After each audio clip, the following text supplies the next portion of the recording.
मी त्याच्या मागे त्याला कसं काय माहिती. हॉटेल जाळले त्यावेळेस ते त्याच्याच पाहुण्यानं जाळलं तरी त्याला नंबर बी माहीत होते. ते नंबर सांगत होता सगळ्या महाराष्ट्राला. त्याच्यानंतर आता तर म्हणतो 200 पिस्तूलच आणल्यात, तेही त्याला माहीत झालं. याचा अर्थ असा होतो गृहमंत्र्यांनी आणि मुख्यमंत्र्यांनी त्याची चौकशी करणं आवश्यक आहे.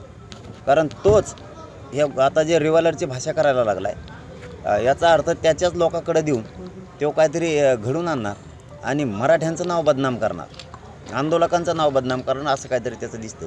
त्यामुळं त्याला कायदेशीर पदावर सगळ्याहून हटवून त्याची चौकशी करणं गरजेचं आहे. नसता याच्यात मुख्यमंत्री आणि गृहमंत्री हे 100% मराठ्यांच्या टार्गेटवर राहणार. कारण त्यालाच कसं काय माहीत होतं ह्या अशा गोष्टी झालेल्या. त्याच्यात पाहुण्याचं हॉटेल त्यानेच जाळलं आणि मराठ्यांचे आंदोलक गोरगरिबांचे बदनाम केले, हे त्याला माहीत कसं काय होतं. काल जर ओबीसीच्या संदर्भातला विषय आहे की ओबीसीमध्ये मराठ्यांना आम्ही येऊच देणार नाही असं देखील त्यांनी प्रतिज्ञा केली. आणि जे कुणबी प्रमाणपत्र काढले गेले त्याची श्वेतपत्रिका काढावी, हे बोगस आहेत, खोटे आहेत. आणि शिंदे समिती देखील आम्हाला मान्य नाही, बरखास्त करायची मागणी केली. नाही जिड आहे हो ते, का शान होईल हो.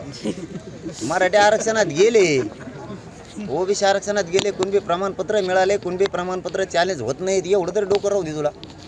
कशाला घेतलंय का त्याला उघड सरकार डॅमेज करायला घेणं देणं त्यांनी. त्याला हेच कळत नाही मराठी ओबीसी आरक्षणात गेले थोड्या दिवसात सगळे जाणार आहेत. तो झोपेतच राहा असत नुसतं उड्या आणि इकडं. मला मंत्रिपदाची गरज नाही, आमदारकीची गरज नाही, मी फक्त ओबीसीसाठीच काम करणार असं देखील सभेमधून एल्गार दिला. मग नेमकं तुमची काय मागणी असणार आहे? त्यांनी मंत्रिपदाच्या संदर्भामध्ये राहावं न राहावं की नेमकं काय करावं, कसं करावं? त्याला मिळणारच नाही आहे, त्याच्यामुळे तिथं संबंध आहे द्यावा म्हणून. मला घ्यायचं नाही, त्याला देणारच नाहीत. कारण त्याच्यामुळे एक तर सरकार डॅमेज झालेलं आहे, दुसरी गोष्ट ते इतकं बोंबललं ओबीसी आरक्षणात येणार नाही, मराठी ओबीसी आरक्षणात गेले.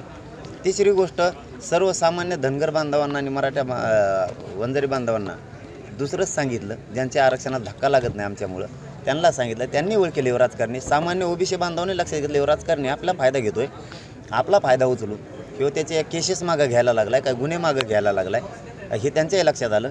म्हणून त्याला परिस्थिती यायला लागली हमेशाच. पण ते तरी शान होत नाही.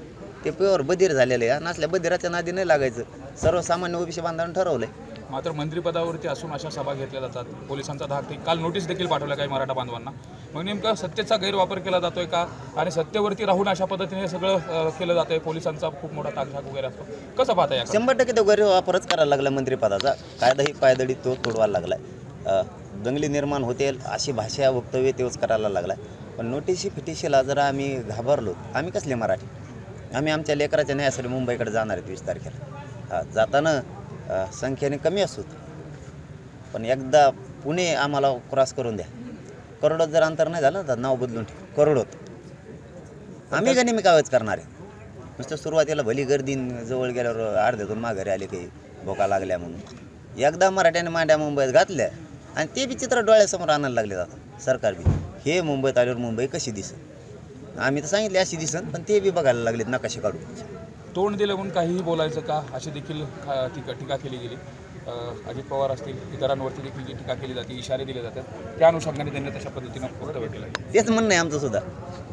तोंड हे म्हणून काय बोलायचं नाही. आणि मंत्रिपद काय गोरगरिबांच्या जीवावरती मिळालेलं आहे म्हणून त्याच ओबीसी बांधवाच्या मुंडक्यावर पाय देऊ नये आणि मराठ्यांच्या तर विरोधात जाऊच नाही.